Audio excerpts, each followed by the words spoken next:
from the studios of Postscript Media and Canary Media. So is your name well known in Cape Coral? It certainly was 5 years ago. Maybe it is again. I don't know. Posters of you hanging up. Don't talk to this journalist. You know, my mantra about it is that nature is out of whack down here, but Cape Coral, nature is way out of whack. Mike Grunwald is an energy and climate journalist who lives in South Florida, and he loves it there. But he also loves to poke at Florida's poor planning. And in 2017, he wrote a piece for Politico about Cape Coral, the boomtown built on swampland that is uniquely vulnerable to hurricanes. A visit to Cape Coral is an exciting experience. As you travel the 7 miles from Cape Coral's sister city of Fort Myers, it's hard to believe that everything you see has been built within so few short years. Well, yeah, it's sort of Florida squared, right? It's like a peninsula jutting off the peninsula. And Cape Coral literally had like no planning. Just in the past few years, Cape Coral, with more miles of waterways than Venice, Italy, has become a legendary way of life on Florida's Gulf Coast. But there's more to come, much more.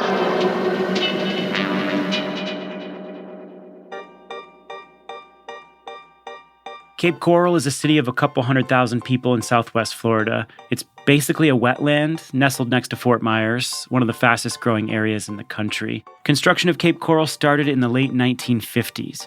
It was the vision of 2 brothers who got wealthy peddling baldness tonic made of wool grease. They knew how to sell anything, including a city built on water. So these scammers came to Cape Coral and they found the swampland, and the only way they made it vaguely habitable was to build 400 miles of drainage ditches, the most of any city in the world. But of course, they don't call them drainage ditches. They call them canals, like it's Venice. They're real estate amenities. The aerial pictures of Cape Coral are wild. It looks like a uniform set of floating blocks with houses neatly arranged on top. And from far enough away, it resembles an aquaculture operation more than a city. And so the place was always, not only in harm's way, but with these canals to carry the storm throughout the city when it does come. Incredibly low-lying, incredibly wet, just not the kind of place where you should put 200,000 humans. Mike went to Cape Coral after Hurricane Irma swept through the area 5 years ago, and he wanted to understand the mentality of Floridians who were flocking there and buying houses. I remember I went out on a boat with one guy, and we were kind of going through the canals. He keeps, he's kind of a middle-class guy, but he can keep his boat. He has waterfront property because he's on a canal. He keeps his boat in his backyard. And, he was just driving around. He was telling me about taking his grandkids out to look at the dolphins and manatees. It's a beautiful day. The palm trees are swaying in the breeze. And he's like, doesn't matter if a hurricane comes down here. People are going to keep coming. And it was funny because then he sort of paused and he realized and he said, if we got like a 15-foot storm surge, that could wipe the city out. And then he paused again and I remember he took a sip of his beer. He was like, people will keep coming anyway because it really is nice. And we have low taxes and there's this feeling that, we're not responsible for the consequences of our actions.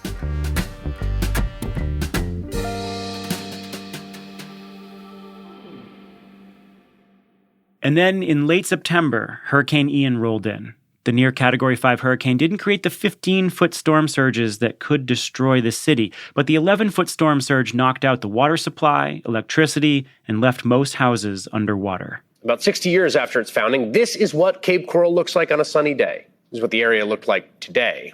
There is so much water, it is hard to tell where the canals are and where the streets are. So basically, you don't have a single home in Cape Coral that didn't sustain some kind of damage and some kind of flooding. And so I think, this was a really bad storm that's going to do billions of dollars of damage and is going to make people think, was this the greatest idea? And then a few months will pass and they'll be like, yeah, it's still a pretty good idea. This is The Carbon Copy. I'm Stephen Lacey. This week, a tale of 2 cities in Florida. What Cape Coral tells us about Florida's unwillingness to plan for climate change, and what a nearby solar-powered city that weathered Hurricane Ian tells us about what's possible.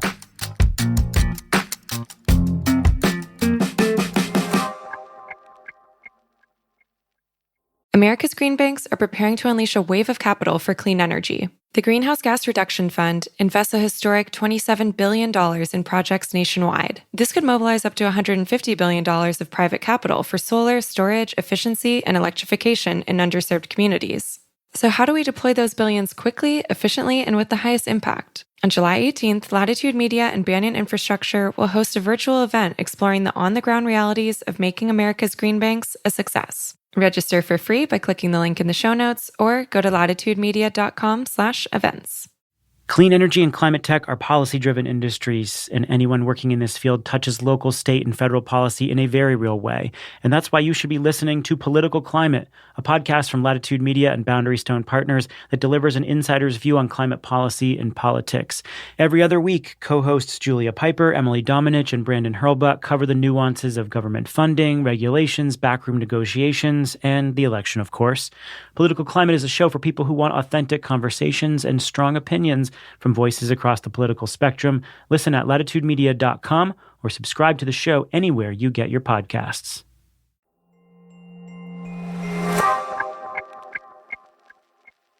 Mike Grunwald is a longtime journalist based in Miami. He is a columnist at Canary Media who writes about food and climate, and he co-hosts our show on food and climate called The Climivores. And in 2007, he published a book called The Swamp, The Everglades, Florida, and the Politics of Paradise. It detailed the destruction and attempted resurrection of the Everglades. Now, Mike is an unapologetic Floridian. He's also unapologetically critical of Florida's build now, figure it out later approach to development. When you say Florida is an ecological Ponzi scheme with no risk management, what do you mean? Up until the 20th century, Florida was really America's last frontier. It was pretty much an uninhabited wasteland. And it was really water management. People talk about Social Security or bug spray that made Florida what it is today, but it was really water management. Around World War II, where they finally started to get it right, and then you just had this incredible boom. And since then, really, the business of Florida has been bringing in more people. We bring in 1,000 people every day. We're not a place that has industry. Our business is real estate and tourism. We have a lot of agriculture too, but a little known fact is that our biggest agricultural industry is nurseries, which is essentially growing sod and palm trees for suburban lawns. So really, our entire economy, where we bring in 1,000 people a day, but most of those people, they either they work in a nursery or they lay tile, or they're a mortgage broker or a real estate lawyer. There's somebody whose job depends on bringing in another 1,000 people tomorrow. And so that's what I mean by this ecological Ponzi scheme, where eventually kind of the bill comes due, and Hurricane Ian is one of those moments where suddenly we've put 20 million people in harm's way, and the harm arrived. Rescuers struggled to reach people stranded by the floodwaters that Ian left behind after raking the state overnight. When all the insurance payouts are tallied, Hurricane Ian could be the costliest storm ever to hit Florida. And most of those costs are from water, both coastal surges and record inland flooding. The efforts are hampered by flooded roads and damaged bridges, turning homes into islands and causing severe damage.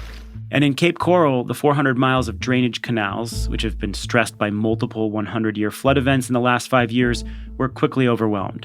Decades of dredging and filling invaluable wetlands across southwest Florida created a coastline incapable of handling water.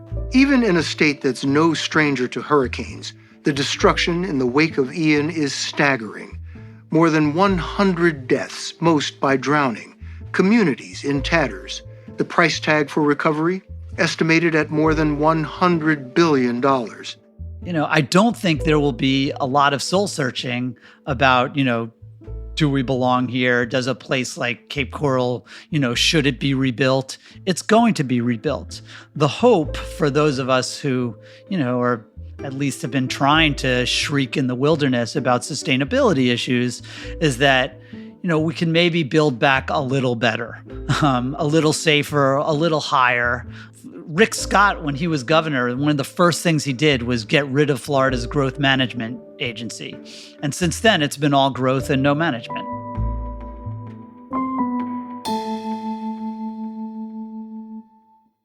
And there's this idea down here that planning is kind of communism, that it's the nanny state telling you what to do.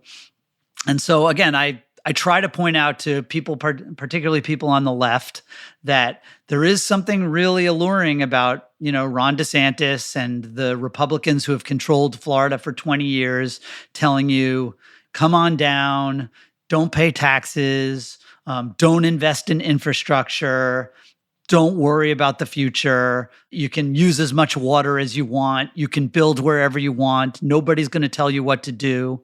That's really attractive. And now, of course, we see the consequences. And the consequences will be Florida's going to put its hand out and ask Washington, D.C. to pay for all this. And probably they will. So about 35 miles northeast of Cape Coral is another community that's been getting a ton of attention in the aftermath of Ian. It's called Babcock Ranch. You wrote about it back in 2017. It's this 18,000-acre community that is empowered completely by solar. It was developed with special water management techniques to withstand extreme weather and flooding. And the lights and the internet stayed on throughout the entire storm with very little damage. What is Babcock Ranch and what's different about it? Well, Babcock it's really Florida's first community that was designed to be a really sustainable community. And it was funny. I first met the developer. He's a guy named Sid Kitson. He was a former professional football player. I met him, I think it was 2008 or 2009. He came to see me in Miami because he had read The Swamp. And he was pitching this idea of a solar-powered, eco-friendly town in the middle of Southwest Florida. And he was doing this, during in the throes of the Great Recession. And I kind of thought he was a little crazy. And even he was like, all my friends are telling me that, I got hit in the head a little bit too much out on the field. But I still wrote this kind of credulous story about this really cool idea this guy had. But then sure enough, the economy was just too brutal and he couldn't build it. But then he called me again 8 years later and he was like, hey, we're building it. And so, like you said, Babcock Ranch is how you would build in Florida if you were really thinking seriously about the future. First of all, it's at 30 feet elevation, which, in South Florida, that's like the Himalayas. So, it doesn't, you can have a gigantic 15-foot storm surge and they don't care. And yes, they did a lot of, they used native vegetation. First of all, it's surrounded. Sid's original deal, I think he bought 100,000 acres and gifted 90,000 to the state. So it's, since I've written so much about how Florida is kind of destroying its natural heritage and the natural resources that make Florida attractive, that make us not the New Jersey Turnpike with better weather. For Sid, it was really important to try to keep those resources, to have the hiking trails, to have the natural beauty and the the wildlife that really does attract people to Florida. But also, unlike Cape Coral, he built a little downtown area first. Cape Coral, they just built houses. They just built lots and just sold off the swampland with no infrastructure whatsoever. Sid built responsibly. Like you mentioned, he insisted on making it a solar-powered town. Every house is they're all gigillionaires, right? They all have the high-speed internet. So this was the idea, is to make a place where people can live, where people can work, where people can enjoy nature, and where people will be safe. The one thing it doesn't have that's part of, for many people, the Florida dream is the kind of oceanfront, waterfront property. But otherwise, it's an awesome place to live. People are flocking there. They're paying good money. The town is doing really well. And, at build out, it's going to have 60, 70, 80,000 people there while still maintaining the natural beauty of the area, rather than just draining all the swampland and selling it off.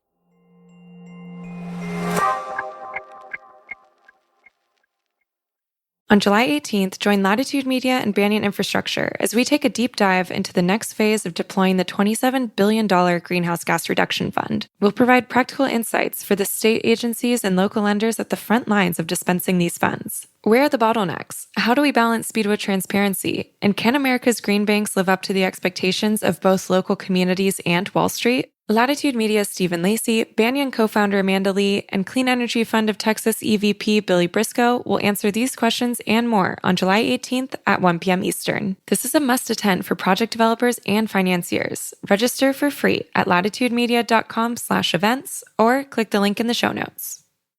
I'm Julia Piper. I'm Brandon Hurlbut. And I'm Emily Dominich. A little over a year ago, political climate took a break so we could focus on the groundwork of implementing America's biggest ever climate bill, the Inflation Reduction Act. I'm excited to say, political climate is back. And I'll be joined by my two co-hosts to riff on the top political stories and insider scoops, from state houses to the halls of Congress to regulatory agencies and even international climate talks. We'll explain how those developments are driving industry decisions today. Political Climate is a show for people who want authentic conversations. And to learn about how energy and climate policy is shaped within both political parties, from the people who have actually helped shape it. So join me, Brandon, and Emily every other week, starting in April, for fresh episodes of Political Climate. Subscribe to the show wherever you listen to podcasts.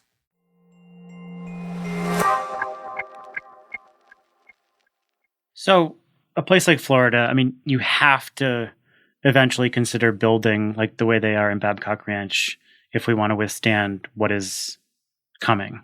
We know what's coming. It's already happening. That's just the reality. And of course, in a place like Florida, where you really clearly described the now, mine, more mentality, that's really difficult. So how do you see any change coming in Florida that could get decision-making, building codes, whatever it would take, closer to something like Babcock Ranch? Well, I think, first of all, the good news is that there hasn't been nothing, particularly in my part of the world, in Southeast Florida, in Miami, Fort Lauderdale. There has been, and again, locally, this is, while Southwest Florida is extremely right-wing and extremely Republican, Southeast Florida much less is more Democratic and more open to thinking about climate change. And there really has been a focus on resilience in the last decade, where actually when Hurricane Irma, which wasn't a direct hit on Miami, but it hit us at category 1. And there were a lot of scary pictures of, the rivers of water flooding through downtown. But actually there wasn't a lot of damage. Those rivers, it's fine if water flows through, if the vulnerable property is not on the first floor, if you've left that for garage space or at least, atrium space, and put the offices up and the residences upstairs out of harm's way. And so there really has been a focus on that. When I lived in Miami Beach, where I was, I'm now at 17 feet elevation in the city of Miami. But when I was on Miami Beach, I was in that neighborhood where reporters used to come constantly because we got flooding even on sunny days. Biscayne Bay would come up through our storm drains. And so we had some flooding, and everybody talked about how Miami is becoming Atlantis. I always thought it was really kind of overhyped. But they invested $100 million in drainage pumps, and now that neighborhood doesn't flood. So again, money solves a lot of problems, and there is a lot of money down here. But foresight also solves a lot of problems. And that has been certainly less universal. So you wrote that the story of Florida is about the dreamers and schemers trying to get rid of all that water and drain the swamp. That's in the 20th century. And in the 21st century, do you think that the climate dreamers will take over in Florida? It's a great question. I mean, look, what I always try to point out about those dreamers and schemers of the 20th century is that their lies came true. They were peddling this crock of crap about how we're going to turn these, it may look like uninhabitable swampland now, but someday we're going to have millions of people down here and it's going to be paradise. And the suckers bought and the hucksters got rich. But the suckers were right, and so were the hucksters, right? So now in the 21st century, I just think we have to accept that we can't start over. In some sense, those are Florida's original sins. we've built here. We're not going to tell 200,000 people to leave Cape Coral. We're not going to tell 10 million people to leave South Florida. We're here, for better or worse, and most of the time for better. But I do think climate is going to become increasingly unignorable.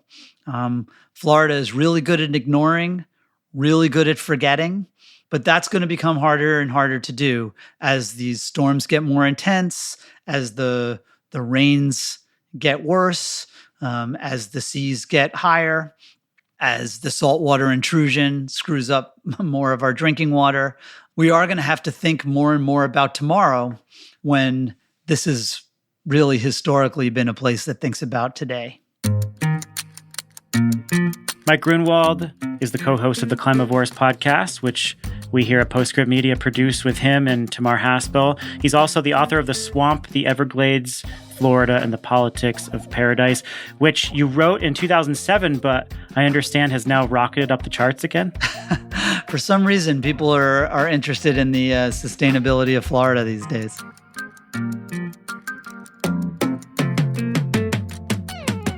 The Carbon Copy is a co-production of Postscript Media and Canary Media. Go check out Mike's column on food at canarymedia.com. You can also listen to his podcast that he co-hosts with Tamar Haspel, who is a really awesome food journalist. That's called Climavores, and you can find that anywhere you get your podcasts. So go tune into that. This episode was produced by me and Alexandria Herr. Ann Bailey is our editor. Sean Marquand is our engineer. Postscript Media is supported by Prelude Ventures, a venture capital firm that partners with entrepreneurs to address climate change across a wide range of sectors: advanced energy, food and agriculture, transportation and logistics, advanced materials and manufacturing, and advanced computing. Thanks for listening. Thanks for sharing your thoughts on social media and giving us a rating and review. We will catch you next week. I'm Stephen Lacey, and this is The Carbon Copy.